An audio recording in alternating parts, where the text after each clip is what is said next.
YouTube, what's up, man? It's your boy Henny Boy 859 coming back with another video.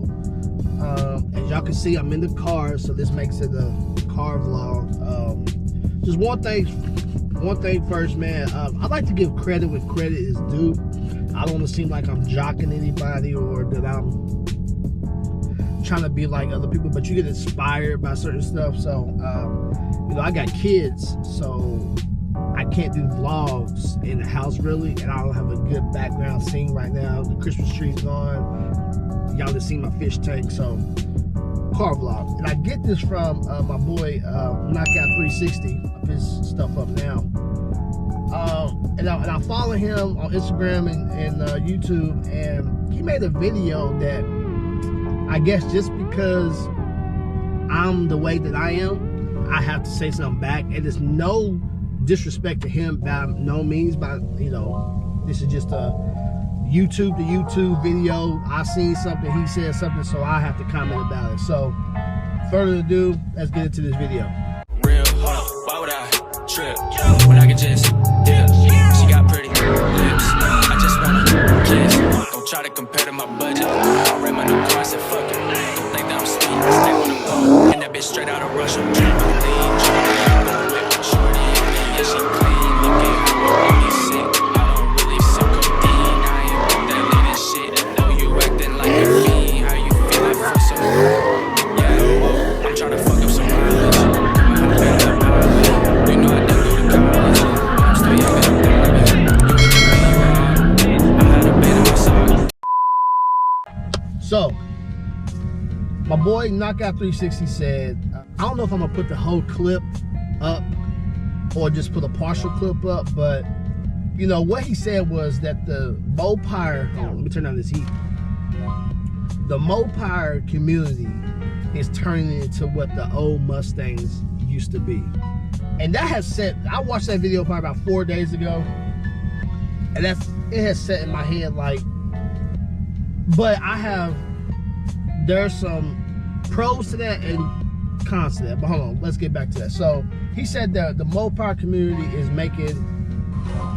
new Mustang community. How people used to make fun of people blowing their fenders, blowing their tires up, messing up stuff, hitting stuff, doing burnouts, just being the absolutely most obnoxious people at a car meet.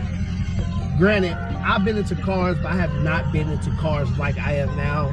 So like, I've been to my fair share of car meets, so I really can't speak on that about Mustangs. But when I go to car meets now,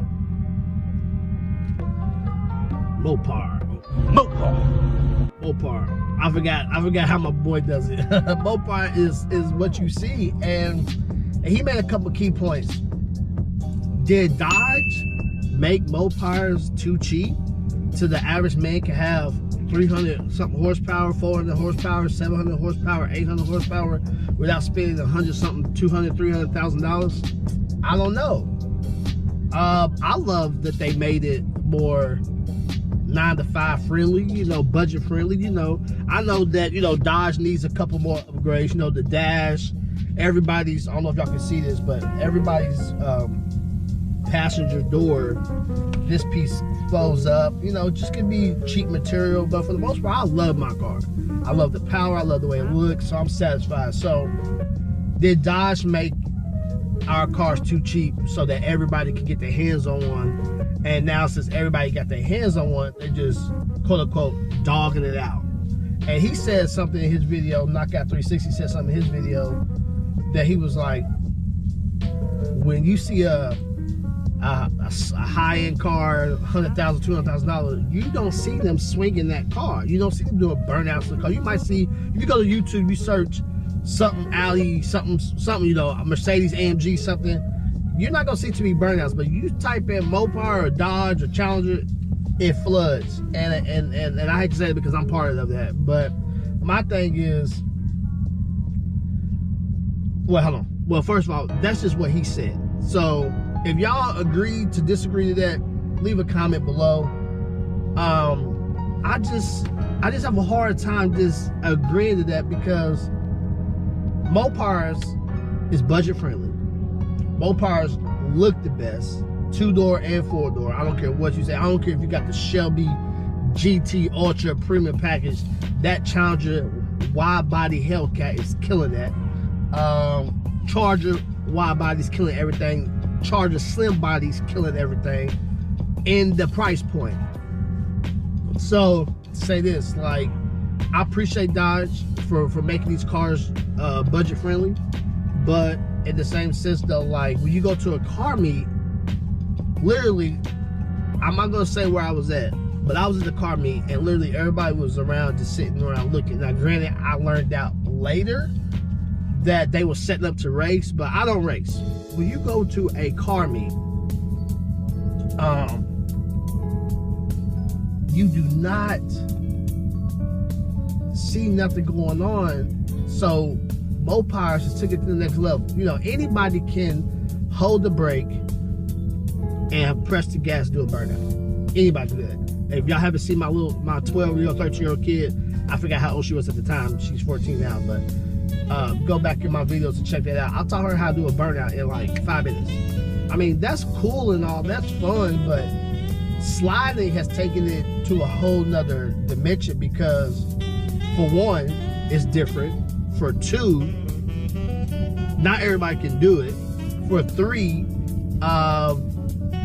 you have more of like an obstacle course. You know, you could do it in an intersection. You could do it in around a buggy return at Home Depot. I mean, it's just a lot of different, you know, and it's kind of gotten to like who could do it in the most dangerous, the most wildest place. You know, that's the craziest part. If y'all ain't seen people do the burnouts or donuts around the gas pump, that's wild. So while I'm talking, by the way, I'm gonna throw in a few clips here and there of what I mean by the Blackout 360 said foolery, the foolery, or as somebody called it here in Louisville, that dumbass shit. You know, so that's why that hashtag's there, because you know people think it's foolery. It's only foolery if you don't understand it and you don't know why. You know, I try to be safe with mine, which I know is all foolery, all dumbass shit at the end of the day. But what you buy this car for, and that leads me to my third thing. People buy these cars, right? You buying a Hellcat with 700 horsepower. You buying a Scat Pack with, was it 400 or 500 horsepower? I need to know that. You buy the Camaro. You buy the Corvette. And some people just garage keep their car. That's fine. If that's how you treat your car is how you treat your car. That, I'm not here to say that, but my only question to you is, why you buy the car? Are you going fast on the highway on Sundays? Get your rocks off? I mean, then there's people who buy the car to race it, either if it's street race or drag race, or to the track. That's fine, that you bought the car to use it for its performance. I bought this car strictly for its performance. I could have bought a Camry, I could have bought a Honda Civic, I could have bought a F-150, I could have bought I'm just looking around the neighborhood, I could have bought a minivan because I got so many kids. I could have bought a Nissan Maxima. I bought this car for the power. And how I use the power is how I use the power.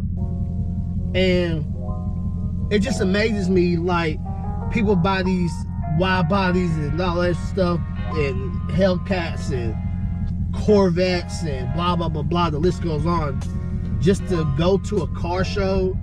And these people ain't even put no money in their car. They just have the car, pop the hood, get it waxed, get it ceramic coated, and just, that's it. They don't modify it or nothing. And those people, I only question why buy the car. You do what you want with your car, but why buy the car? I understand some people don't feel like tearing up, buying tires or buying new shocks, rear ends and stuff. I know that. So people who ask me all the time, Cleve, why you do it to your car? Because I have a budget ready for anything that breaks on this car that's not under warranty. Because that's why I bought this car for. I didn't buy this car to just take the kids to cheerleading practice and pick up my kids up and down the highway because we live in 2 different cities. I didn't buy that car for that. I could have bought a van for that. So I know what I get myself into before I bought this car, you know. So does my girlfriend. It is what it is. But I just don't understand. So those are the three things that I had to make this video real short, real quick, because it just bothers me, because I'm like, why do people buy these cars when you go to car meets and they sit there? Now the Mopar world is getting a bad name because of people out here, and granted, I know people all the time, they don't do their car like that, but they love to see other people's cars. And then I love to see, oh, ha ha ha, he turned up his car, mine's not. No, they like to see the thrill, like people get hype off that. People like to see that. It's like entertaining, you know what I mean? And so I just feel like it's a two-headed sword right there. It's either you love it or you hate it. And there's no in between. There's no in between. It's either, and I'm talking about the foolery, because I'm part of the foolery. I love the foolery. At my first dose of the foolery, I became a full-blown addict. Got me, man. I don't got no control over it, man. I try to kick, man. Shit just be calling me. It's calling me. I go to it. Need help, man. Something that is scary how fast I became an addict, but it's so fun. I mean, if you ain't never spun your car, hold that traction control off for 10 seconds and just cut it hard, hit the gas, and if you like it, you like it. If you get scared, you get scared. This guy he's on snow in a minivan trying to he's stuck, but you might as well reverse down the street. You're not getting up there.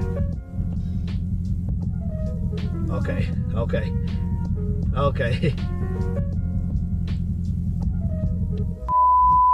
All right, we're back. As soon as I put the camera back, he starts moving, but he got it now. I don't know why he thought he was about to go up the street, but anyway. But so those are the three things that I just had to say something about. Did Dodge make their cars too cheap? You like the foolery? Do you think Mopars is taking over the Mustang world of the foolery, the wrecks, and oh, that's another thing he said too. That's another thing he said real quick. He said something about every time he looks on his Instagram, there's a Mopar in a ditch or a wreck or whatever. That's because people are buying these cars and don't know how to drive. Just because you know how to stop at a stop sign, put your turn signal on to change lanes, stop at a stoplight, merge on the highway, does not make you know how to drive. A 700 horsepower Hellcat is your first and second car at 19, 20 years old? Are you serious? Like, and then you trying to play with it by putting in manual, traction control off, hitting all the sport buttons and stuff? Are you serious? No way. Experience, the best teacher in life. So when Knockout 360 said that to me, when he said it on the thing I was watching, I was like, no, that's not, it has nothing to do with Mopar. Mopar is the hottest selling muscle car out that is price friendly for a regular consumer. Like, that's why you get these people who got good credit, who go buy used 15, 16, 17 Hellcat and they're spending 40, 50 grand on it, and now they got a 700 horsepower car. That doesn't make Dodge bad, you know. And then, oh, that's another thing too. Thank you. I'm so glad, you know. I'm so glad that I keep talking, I keep saying this. So, and then Knockout 360 said this too also. I had to go to his video to remember, because this is very important.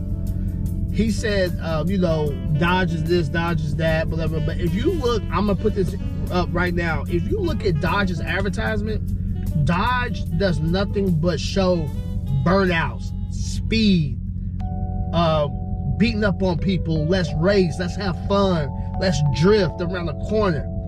Dodge advertises that.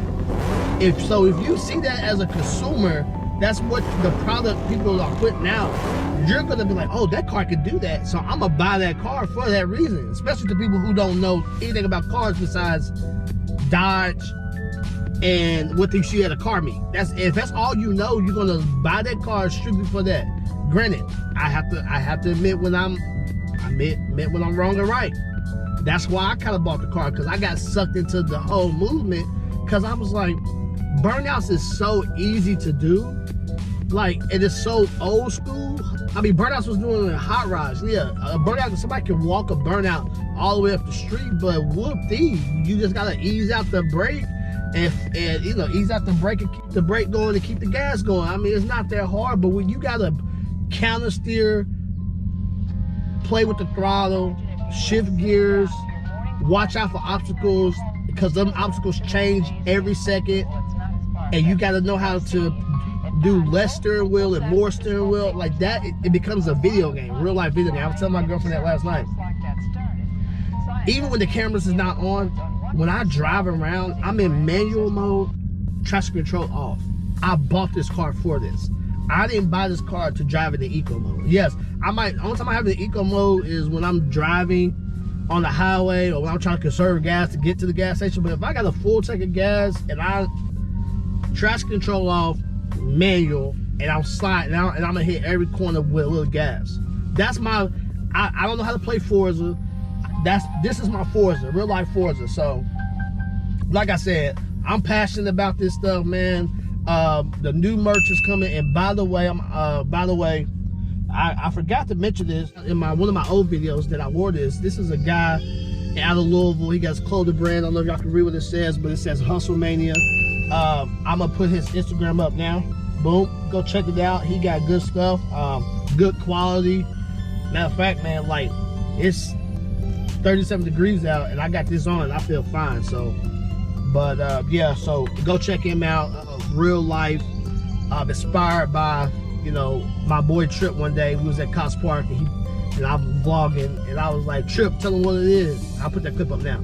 Tell him what it is. Nigga. Real life. Tell him what it is. Real life. Real life. Tell him what it is. Real life. What the fuck we doing? Yeah. So, and I told him that, so that's where it came from. So real life merch coming soon. I'm gonna try to get some of these hoodies out while it's still cold, so people can buy a hoodie in the winter/spring before it gets hot. And the shirts is definitely coming. Kids shirts is coming. Face masks is coming. You know, I just, you know, I think the logo, I put my logo up now. I think the logo set, you know, it tells exactly what I'm about. It's not a speedometer, it's a rev limiter, it's the RPM gauge, the tires, because everybody knows I go through tires. So, for that, but if you're new to this video, if you're new to the channel, subscribe, man, go back and watch, man. If you like cars, if you like car stuff, car shows, car meets, car reviews, anything car related, you'll find here. Hit that like button. This is we're finally getting, the snow is finally done, so hopefully we can get back to some more content. We get back out here. Thank you for everybody who watched my videos. Thanks for rocking with your boy HemiBoy859 on Instagram. You can catch some of the sneak peeks of what I'm gonna drop before YouTube. For that being said, thanks for watching. Go check out Knockout 360 for the inspiration to make this video. Like I said, once again, this wasn't a diss to him. This was just a video back to what he said, because I'm part of it, man. I'm part of the fuckery. I'm part of the dumbass shit. I'm part of it all, man. So, and I'm for it. You know, that's certain stuff I won't do, but that's certain stuff I will do. But with that being said, thanks for watching. Drug, she might fix, and I'm all up in her mix. She be mixing with the wrist, she the plug, she finesse.